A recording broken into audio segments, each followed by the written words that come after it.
Panas weh. Panas tu tak apa. Ni aku nak tunjuk kat hamba.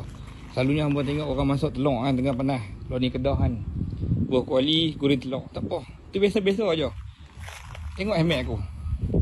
Tadi aku pergi post barang. Lepas tu aku letak helmet sini. Aku masuk motor. Lepas tu aku lupa helmet kat sini. Lepas tu sekarang baru teringat helmet aku. Nampak dah jadi apa? Cayak helmet aku ni. Ni macam mana punya kira ni? Ha? Ni siapa dia nak boleh pakai kalau helmet macam ni? Tu, OKU tu ya kan, helmet aku. Nampak?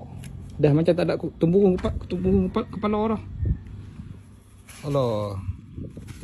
Tu orang kata ni baru panas dunia. Belum panas sana lagi. Helmet pun cayak. Bayangkan esok kat sana.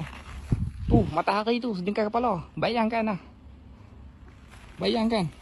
Itu pun tak sedap-sedap lagi. Helmet pun boleh cayak bang. Ni buat apa? Siapa nak pakai ni macam ni? Siapa nak pakai macam ni? Ni salah kalau pakai. TPJ sampai nak? Okay.